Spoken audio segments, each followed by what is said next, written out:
Olá a todos, estamos aqui juntos mais uma vez do canal WBC e hoje temos o nosso querido amigo convidado Luiz Terra, CFO do grupo Mazaferro. Luiz, sempre um prazer tê-lo conosco, você sempre abrilhantando aqui os nossos conteúdos com o nosso canal. Legal, Paulo. Primeiro de tudo, um prazer estar aqui com vocês e estar participando desse bate-papo com uma pessoa tão querida como você. Muito obrigado. Você fala isso para todos? Não. Para todos que eu gosto. Muito bem, obrigado. Bom, hoje nós vamos falar sobre a transformação digital e principalmente o futuro do trabalho.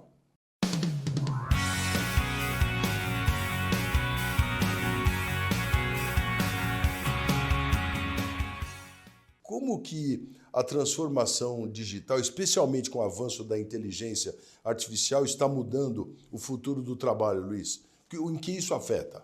Então, Paulo, o que acontece, né? Hoje está tendo uma grande discussão, né, acerca desse tema, porque um dos assuntos, um dos tópicos mais discutidos, né, e que é o que traz talvez preocupação e talvez incertezas de como vai seguir o mercado após a implantação das inteligências artificiais como um todo, é que a inteligência artificial vai substituir o trabalho humano e se vai, com que velocidade isso vai acontecer. Né? Um grande receio, né? Exato, exato. Então, o que acontece? Eu diria assim, né? Se a gente pegar e traçar um paralelo com a história da humanidade, a gente vai perceber que em alguns pontos da história existem mudanças abruptas, mudanças significativas, né? E que eu diria que nós estamos exatamente numa fase de transição nesse momento. Por quê? Primeiro que a inteligência artificial, que a gente chama de inteligência artificial total, que seria uma inteligência artificial capaz de fazer diversas coisas diferentes, né? Com o mesmo algoritmo, com a mesma arquitetura, ela ainda está em desenvolvimento, ela não está 100% pronta. Então isso também leva algum tempo. Mas se a gente parar para pensar o que aconteceu na época da Revolução Industrial, a gente vai perceber claramente que naquele momento a gente também tinha essa questão, né? As máquinas vão substituir o homem. E na verdade não foi exatamente isso que aconteceu. O que aconteceu foi que o capital a serviço do homem começou a valorizar mais, passou a criar mais valor. Tá? Então a partir daí a sociedade e o mundo passa a se desenvolver até os dias atuais. Então, naquele momento, por exemplo, a sua unidade de valor, a sua unidade trabalhada, né? Se você, por exemplo, era um produtor de sapatos artesanais e produzia um sapato por hora, um sapato por dia que seja, com o advento da Revolução Industrial e da vinda das máquinas, você passou a produzir 10. E você acabou gerando mais valor no mundo por conta disso. Né? Então, é assim que eu enxergo um pouco hoje como a inteligência artificial vai transformar a vida das pessoas. Né? Você vai ter um ganho de produtividade muito grande, isso é inegável, né? E alguns segmentos, a gente vai conversando aqui ao longo desse bate-papo, alguns segmentos eu posso trazer a minha visão do que eu acho que vai acontecer com alguns desses segmentos, né? Mas o que vai acontecer é um ganho de produtividade muito grande e isso vai ter reflexo, sim, no mundo econômico, enfim, em tudo. Mas, por exemplo, quais são os principais desafios e oportunidades que as empresas enfrentam ao integrar essas tecnologias de inteligência artificial? Porque tem os dois lados, né? Sim. Tem desafios e oportunidades, mas também tem um outro detalhe. Tem movimentos literalmente contra, porque convictamente está, isso aí é o momento social nosso, né? Está criando uma ruptura na inteligência humana que seria a autossuficiência. Ou seja, nós não precisamos mais pensar, aprender e nada. Só precisamos operar. Olha o medo da sociedade, né? Que é tudo uma novidade. A cada década, ou até menos do que isso, o mundo muda e a tecnologia muda hábitos e consumos e pensamentos e posicionamento. É perigoso, mas temos de ir para frente. E aí, quais os desafios e oportunidades? Vamos lá. Recentemente, eu participei de um evento chamado Adapta Summit. Tá? E nesse evento foi um evento exclusivo para discutir inteligência artificial. Tá? Então lá estavam os maiores especialistas do planeta. Estava o pessoal da Google, estava o pessoal da Amazon, estava o pessoal da Microsoft, né? E a gente acaba emergindo nesse tema. Tá? O que acontece, Paulo? Se a gente parar para pensar, por exemplo, com a visão de um investidor, né? A gente está vendo então a inteligência artificial, né, se mostrando capaz de fazer várias coisas tão bem, em alguns casos até melhor do que o ser humano por conta da capacidade de processamento, muito rápida. Claro, ela remonta em segundos tudo que precisa, todo o apanhado do histórico. Exato, exato. Então, o que acontece? Como que eu enxergo o futuro, tá? Eu diria assim, por exemplo, quem vai sofrer um pouco por mais antagônico que seja, quem vai sofrer muito, talvez seja a indústria de software. Vou te explicar. O que acontece hoje? Hoje, por exemplo, teve um momento no passado em que as empresas, né, como um todo, tinham uma tendência muito forte naquele pêndulo entre eu vou fazer o meu sistema de gestão, né, vou construir o meu software de gestão, meu RP e tal, ou vou comprar esse RP pronto e trazer. Então, no passado, existia uma tendência muito maior desse pêndulo pender para o eu vou desenvolver em casa, e não era incomum você achar empresas, grandes corporações, em que tinham seu próprio sistema caseiro corporativo. Com o avanço da tecnologia, do cloud computing e tudo mais, o que aconteceu foi que as empresas passaram a adquirir um software pronto, né, um software de mercado, porque não é o core business da empresa desenvolver software, você tem que ter uma equipe de programação, você tem que ter uma equipe de desenvolvimento e tudo mais. Então isso custava muito dinheiro, não é o core business da empresa, então eu comprava esse software. A coisa está mudando de novo. Então o que acontece? Com a inteligência artificial, se antes você precisava, numa indústria de software, de 100 programadores, de 100 desenvolvedores para poder desenvolver um software, agora você precisa de 10. Porque as LLMs que existem hoje, elas são excepcionais em transcrever códigos. Elas são, eu diria, fenomenais. E aí o que acontece? Com esse fenômeno, o que vai acontecer? Se você é uma indústria de software e hoje, né, o seu custo de desenvolvimento é muito menor, você também vai vender muito mais barato. Porque o que acontece? E isso está acontecendo, tá? Imagina só, vem lá uma empresa para vender um software, um RP qualquer, um enterprise da vida, e fala, olha, senhor CEO, custa 5 milhões aqui a minha solução de RP. Aí o CEO olhava, né, antes falava, poxa, 5 milhões, né, não tem o que fazer, vou comprar. Hoje você passa a ter uma segunda opção.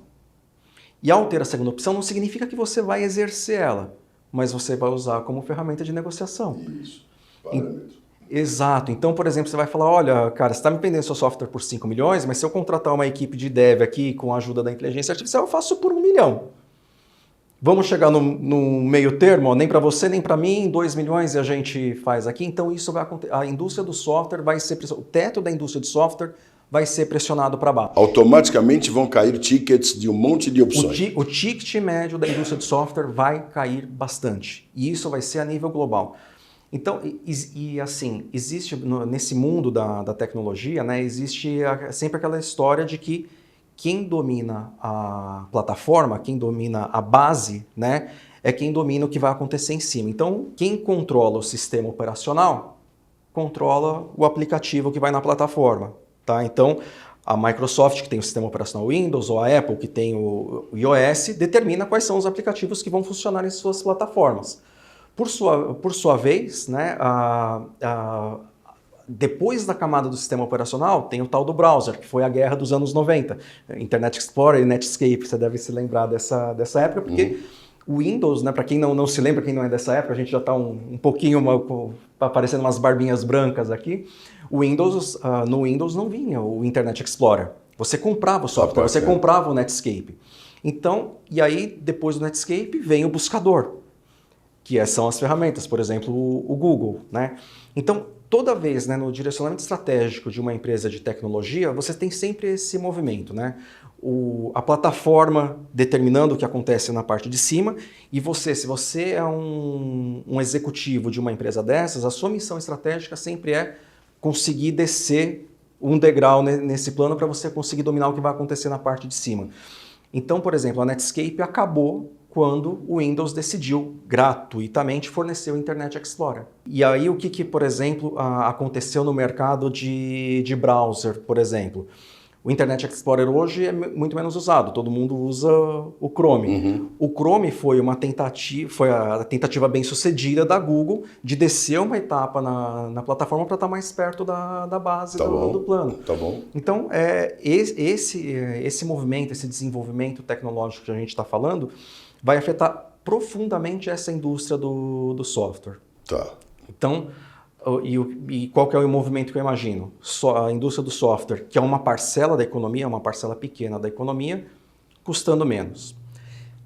Custando menos e gerando menos valor. Então imagina essas big techs, né, o nível que elas devem ter na perda de faturamento. Por isso que elas estão tão interessadas em desenvolver as inteligências artificiais, que é a próxima fase da base da plataforma. Tá? Então o que acontece aqui é, a gente vai ter todo esse cenário e se, por exemplo, né, a indústria do software está diminuindo, qual que vai ser o próximo passo? Qual que é o outro grande setor da economia? Serviços né, se a gente dividir o mundo, né, indústria, serviços, tal, serviços é uma parcela muito grande da economia, infinitamente maior do que a indústria de software. Que tem se destacado cada vez mais. Que tem se destacado cada vez mais. E o que vai acontecer com essa indústria? Ela vai começar a ser engolida pela indústria do software. Porque, por exemplo, o cara que desenvolve software, né, com um custo muito menor de desenvolvimento, e com essa pressão de preço para baixo, ele vai começar a entrar na plataforma de serviço. Então, vou te dar um exemplo. Existe, por exemplo, um mercado americano de cortador de grama, que é um dos produtos que uma das nossas empresas faz lá também. Esse mercado nos Estados Unidos representa 2 bilhões. 2 bilhões de dólares, o mercado não do fio do cortador de grama, mas o mercado de cortar grama nos Estados Unidos gira em torno de 2 bilhões de dólares ano. O que aquele pessoal de garagem que desenvolve software estava fazendo? Né? Eles estavam desenvolvendo, né, o pessoal lá do Vale do Silício, desenvolvendo um equipamento em que eu acoplo um robô, né, nessas máquinas que cortam grama, né, e eu substituo humanos por esse mecanismo que faz que corta a grama, né? Mas só que acontece, no direcionamento estratégico desses caras, eles falaram, cara, eu preciso de pessoas dispostas a investir nesse robô, de investir nesse produto e tudo mais, eu vou fazer diferente. Vou pegar lá as startups ali do Vale do Silício, vou me capitalizar com esses investidores que tem lá, e eu vou começar a comprar empresas que cortam grama. E eu mesmo vou fazer.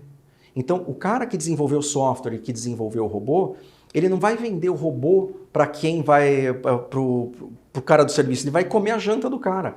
Ele vai pegar e vai falar, cara, vai lá, pega o tiozinho que tem uma empresa lá no interior que tem 8 funcionários, compro a empresa do cara, demito os 8 caras que ficam cortando grama e coloco o meu software e meus robôs para fazer. Caramba, viu? Agora, quais são as habilidades mais valorizadas do mercado de trabalho do futuro? Porque agora nós temos de entender que, com base nesse cenário, há um funil de habilidades. Sim. Quem serão os profissionais do futuro com essas habilidades? Cara, eu vou destacar 2 habilidades principais. Uma é, para você se utilizar bem desse recurso, você precisa fazer a pergunta certa. Então, a habilidade de saber fazer a pergunta certa para uma inteligência artificial é o que vai diferenciar o joio do trigo. Tá? Porque está tudo lá. É um compêndio de todas as informações do mundo inteiro. Exato. Você precisa saber perguntar. Você precisa saber perguntar. E como que você adquire essa habilidade? Experiência. Né? Esse é o diferencial do... É verdade. Operando é que você vai saber como é que você perfaz o... E a segunda habilidade, que para mim essa é mais importante ainda do que a primeira, do que é o saber perguntar, essa é um pouco estranho. Bom gosto. Bom gosto vai ser a habilidade diferencial nesse momento da economia, nesse mundo um pouco conturbado e um pouco diferente. Por quê?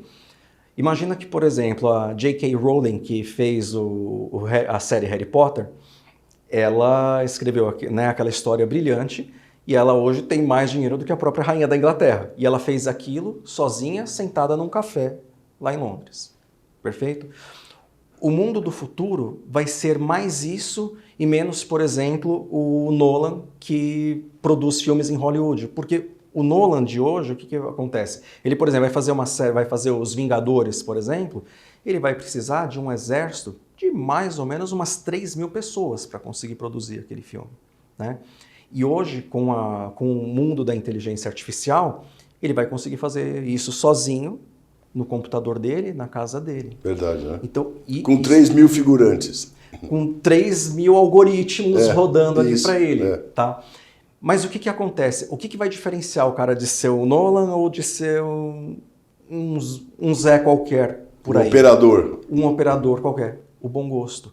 Porque o Nolan, com todo o conhecimento que ele tem, ele consegue ver aquilo, né, que a inteligência artificial está trazendo para ele, e ele, com o bom gosto dele, sabe se aquilo é bom ou não, se aquilo vai fazer sucesso ou não, se aquela é a resposta esperada ou não.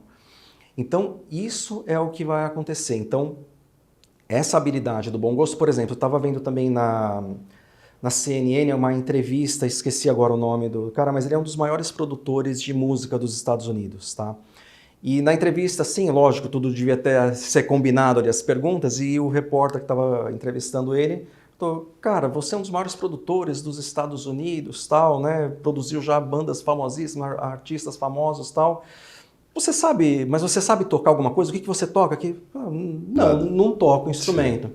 Mas compor, então você compõe e tal? Também não. Não compõe. Tá, então o que você faz para ser tão valorizado, né? Ele falou: eu sou pago pelo meu bom gosto e pela minha capacidade de executar o meu bom gosto. Então, essa é a habilidade que vai ser mais valorizada no futuro, tá entende, Paulo? Tá bom. Acho que essa é a mensagem que a gente tem. Todas as mudanças, todas as transições da modernidade, da tecnologia, geram um comportamento humano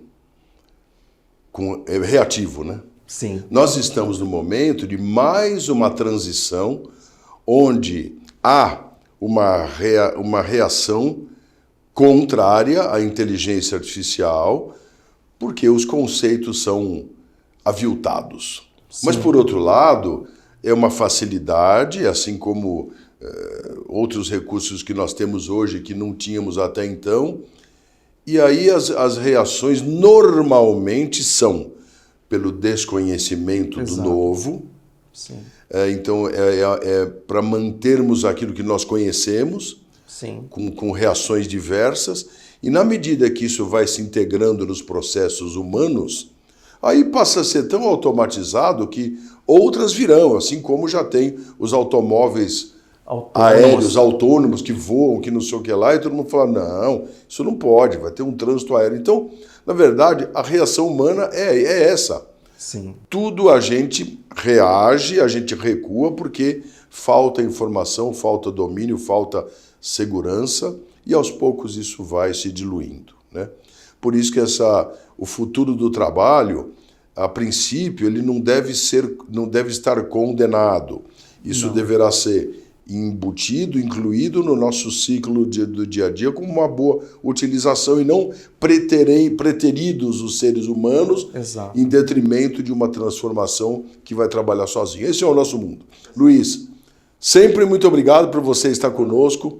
Você é uma pessoa diferenciada, um grande amigo, um grande gestor, e estamos aqui, obviamente, discutindo temas altamente importantes, porque todo mundo quer raciocinar e entender até como é que nós vamos chegar até o final dessa linha, e talvez nunca tenha o final, porque é sempre recorrente. Muito obrigado pela sua presença. Obrigado a vocês, amigos que estão sempre nos acompanhando. Até breve.